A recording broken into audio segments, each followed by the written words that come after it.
only do I want to make the economy grow, because that's so vital, because when a single mom loses her job and she's got 2 kids at home, because the husband ran out on her, and she comes home and says, I lost my job, what do you think they think in that family? And then when she gets a job or she gets a pay raise, we're celebrating. Tonight we could even get some fried clams, right? But as we do better, the mentally ill, the drug addicted, the working poor, the developmentally disabled all have a chance to rise, including our friends in the minority community, that they can develop entrepreneurship. So see, I'm a lot more interested in talking about what I'm for than the people who are in the primary up here in New Hampshire, because you know what? I want to raise the bar. I want us to regain hope in this country. That's what I want to see happen. I think it's happening. Because it's not about me, it's about all of us. It's something different. We can make the country work again. But you know what we really need to do is we need to make ourselves work again. Put our nose in our neighbor's business. I drive my bicycle down the sidewalk and I'd run out in the street, and a lady across the street would call my mother. My mother would get out the wooden spoon, and I hated that lady. You know what? I loved that lady. I wish she was around, I could thank her. Right. We need to fix our schools, we need to fight the battle of drugs, we need to do so much of this where we live. Let's get our mojo back, Marine. Huh? Were you going to report for duty? You always report for duty, don't you? Thank you. All right, thank you. Who else? Me? Yeah, go to you. Both of me. First, I want to say thanks for coming, and it was John Williams that introduced us, the Republican leader of the House. And I have an answer for that great gentleman. My father told me to give you this answer. You have to make Bill Clinton the lightning rod. He's going to be part and parcel of that campaign, and we're all fed up with him. Yeah. We don't want to look at him for 8 years. We don't want to see him for 8 years on TV, and we don't want him representing our country, John. That's a very That's how you're going to win this election. And the Globe also said last Tuesday, when you were out of town, they said you have to get the independent vote and Bernie. It's between you and him. Now, I worked for both McCain campaigns, and that's how we won them. You have to get the independent votes. So what about your vote? Me, I was lost 6 times coming here, and I walked in that bowling alley, and all 22 people are going to vote for you. Thanks. Give it to me. All right, good. What bowling alley? Kennedy did a great thing for his son and the boys and girls of America. Thank you for being a statesman, as this gentleman did. And we will never forget you, and the Supreme Court did the right thing, too. But we will win this election. One last thing. 40 years ago, Jimmy Carter came out of nowhere. He contacted, my Aunt Ethel was included, every Baptist in New Hampshire. Now, the Vatican of the Congregational Church here is in Cleveland. Did you know that? The Congregational Church, the United Church of Christ, you mentioned the Lord, at 700 Prospect Avenue. We can get the name of each and every member of the Congregational Church here and across America to vote for you. Well, I like it. I think we got every Greek in America now. We got Dutch working on this. I got Greeks coming up here. You wouldn't believe it. I know it, but when you come to the next meeting, they brought that Trojan thing in here. Do you want to look at Bill Clinton for 8 years? Well, and you'll win this election. You know what? That might be the most compelling thing I've ever heard.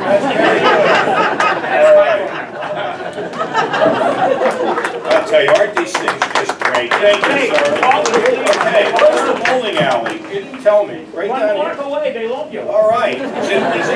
Is it 10 pins or regular bowling? I didn't have time. I wanted to get here in time. Well, I'll tell you what.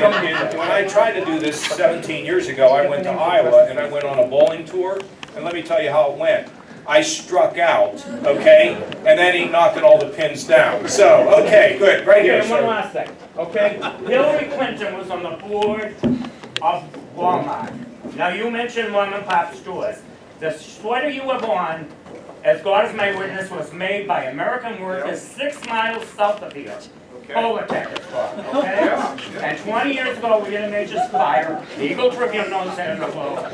And they're going south, sir. Right, that's made in the USA.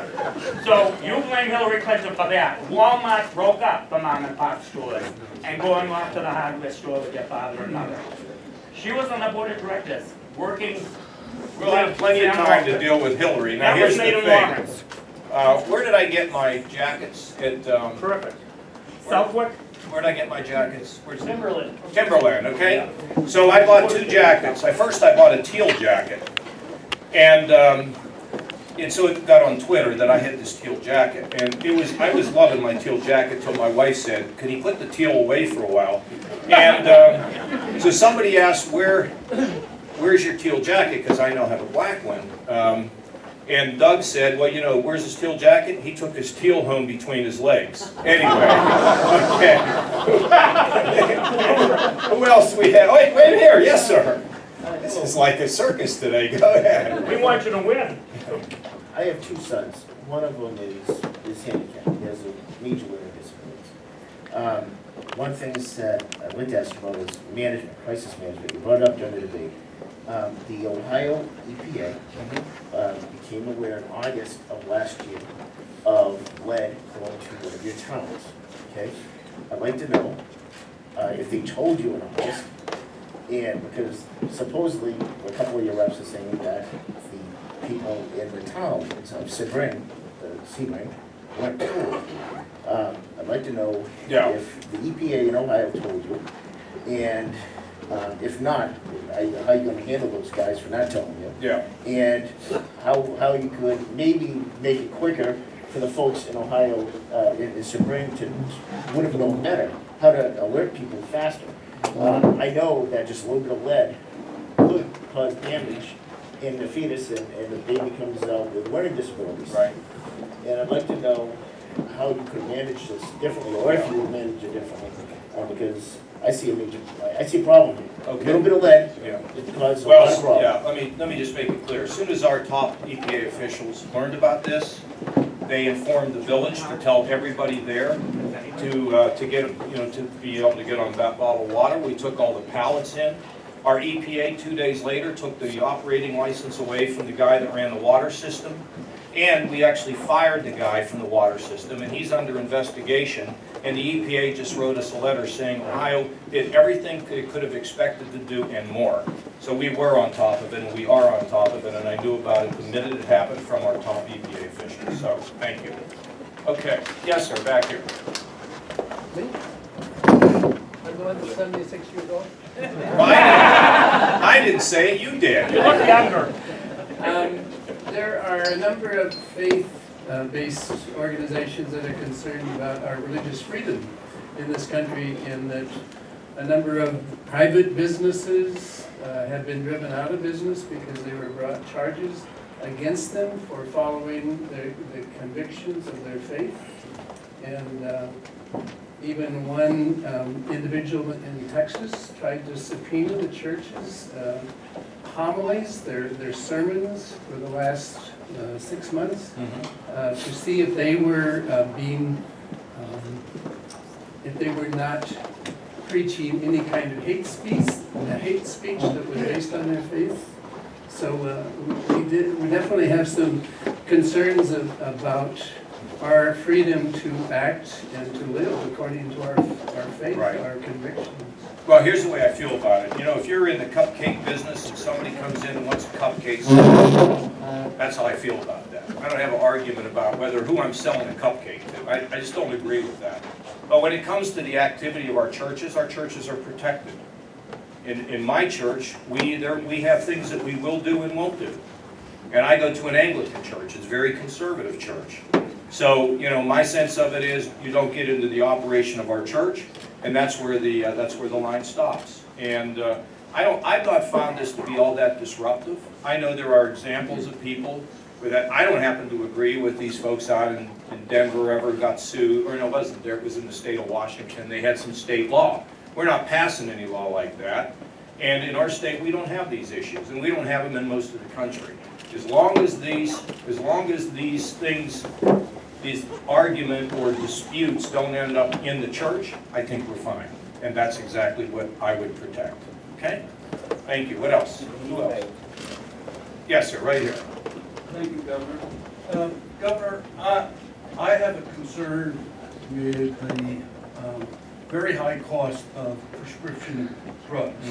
I'd like to know what you would do to mitigate the cost of drugs? Well, first of all, as I learn more and more about prescription drugs, I don't like what I have learned or seen. First of all, if the federal government has given money for the development of a drug to a university, whatever, some entity to do the research and development, that means we've already paid for it. And the drug company should not buy the R&D and then mark it up on the basis of more R&D. It's already been done once. Are you aware of this? This is not right. Secondly, I'm going to tell you that for us to do the research and development in America, and these countries around the world get to pay a fraction of the cost of what we pay, and they're free riders on our research and development, I think that's bogus. And I think it ought to be stopped. And I talked to Chuck Grassley about this. He's now on Judiciary and not on that committee where he investigated. But it is wrong for people in other parts of the world free ride on the fact that we paid for the research and development. In addition to that, we cannot permit people to buy up generic competition so they can just offer one drug at a very high price. That's anti-competitive. The other thing is you want to make sure that the FDA approves these drugs as quickly as we can so we have competitors in the marketplace. At the same time, you don't want it to go too fast. Because if it goes too fast, you can end up with a drug that can be very, very bad for all of us. But you don't want the process, you want to have it work as quickly as you can and as efficiently and effectively and accurately as you can.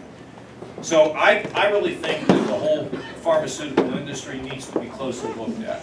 I believe we need more competition with all the drugs in every situation.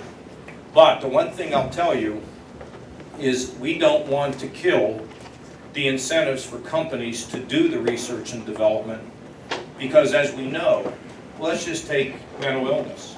Let's take depression. Do you know how many people struggle with depression? And there is no pharmaceutical now that can largely deal with that problem in a major way.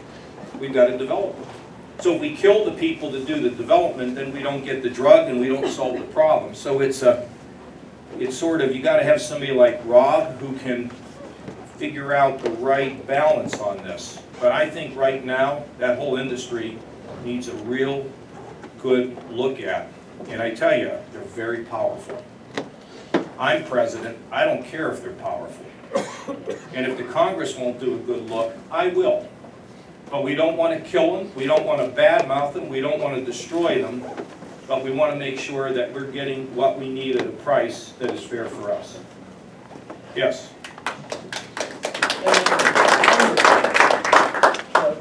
Could, in your looking at the issue, consider removing the prohibition from the Medicare and Medicaid negotiating prices? Well, Medicare, the prices have come down because there is competition. Medicaid is not as much. Now, we deal with it and we negotiate, but I think we should. I think there ought to be a more competitive process across the board. We're the largest Approved by Congress. Well, I'm saying to you, I think it all needs to be looked at. I'm not happy about it, but I don't want to pronounce, I don't want to pronounce like everything is. Well, look, we need the drugs, but we don't want to be held hostage for the fact that we need the drugs. We need an honest look at the whole industry. And anytime the government starts scooping into something that's in the private sector, not always, sir, not always, but you don't want them to gum up the works. So you got to have smart people look at it. And as far as I'm concerned, there ought to be a negotiation. There should be. We negotiate with Medicaid in our state. We have companies that charge high prices. Our guys go in and work them over. But I would like to see a more competitive situation across the board. And frankly, on the importation of drugs from Canada, if we can show that the drugs are good, I'm for opening it up. Because people are paying too much and it's putting them in the poorhouse. So, but Doesn't that again, contradict what you just said? what's that? When manufacturers make them in other countries, they get to sell them for rock bottom prices? Yeah, Now I'm you saying, approve no, I them said to be that's, imported no, from Canada? well, because I don't want drugs coming in from Canada that are phony drugs. And then I give it to my kids or to me and the thing, Nobody wants that. right, but that's why I'm saying to you, it's a balance. It's a balancing act. Look, I'm not going to give you some black or white. It's not a simple thing. It's a very complicated issue, and we want the drugs developed, but we don't want to have to give away the store in order to get what we need. But Congress, that Medicaid, which doesn't negotiate, isn't allowed to negotiate with drug companies, is the only government entity now, large government entity. No, Medicare, they do have Part D, and it's very competitive. Right. And it's worked very well. So, I mean, we probably ought to do it in Medicaid. I don't know why we don't do it in The only Medicaid. large department that's not allowed to have. I can't answer that question. I mean, I'd have to go and find out exactly why they don't do it, but I think the competition is good. And what I'm saying to you is, I wouldn't sit back and just let this drift on. We have to get to the bottom of these issues. And the more I look at it, the more concerned I get. But I don't have your full answer. I hate to tell you, I wish I had the answer to everything. I'm not even getting any closer to having the answer to everything. I gotta take one last one right here, sir. Yes. It's incredibly expensive. Yep. So I'm curious to hear your thoughts on cost of college. Where are they going? One is Penn State and the other is Clemson. Oh, wow. Good thing they didn't play each other in the bowl game. That would have really been a problem.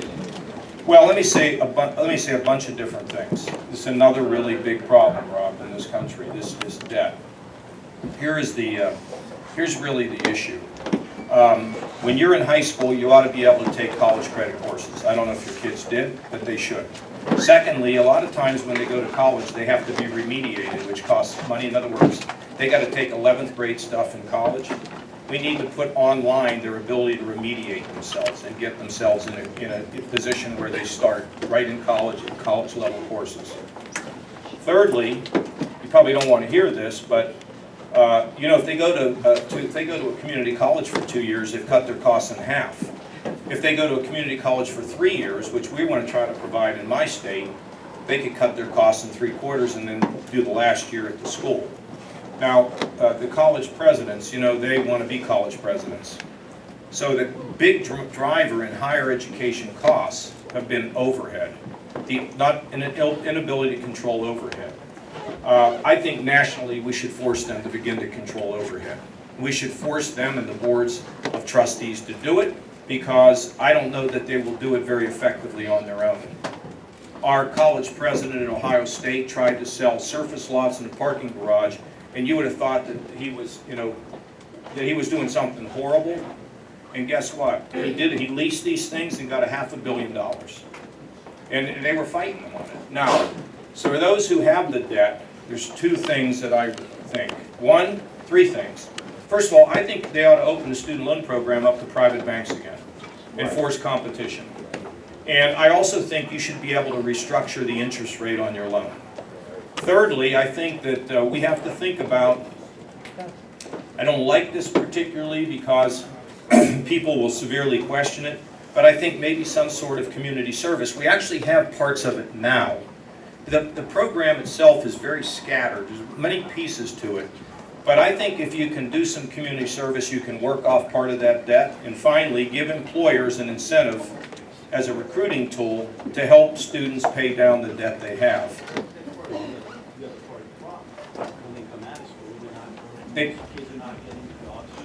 You know, and that was part of the deal. Part of the deal was you go to school, you take on the debt, you come out, you get a job. Now, with this happening, they're not getting the jobs they need with the wages they need to pay the debt down. And this is hanging over them like a sword of Damocles. And something's going to have to be done.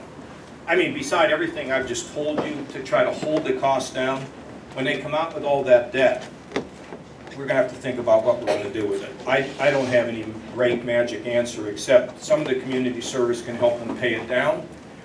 Perhaps giving these employers incentives would be helpful as well, but this debt is hanging over them. And I'm concerned about it. I think it's a big issue for our young people, because you don't want to start them out at the age of 22 or 23. The tragedy is many of them go to school on the basis of brand. I mean, one of my kids wants to go to Arizona. I said, why do you want to go there? Well, I like Arizona. Okay, well, I mean, but isn't that the way it works? Now, I mean, if I were to ask you, why did your kids pick Penn State and Clemson? You probably don't even have an idea, right? No, you hit it right there. It's brand. Look, I can't imagine how much money they spend in marketing for the brochures we receive from these colleges. Well, you know, I would say you have a lot of control, but I'm right with you. I know you have none. So that's a problem. It really is a problem. Did you want to make a comment on this, sir? Well, you opened this up. Yeah.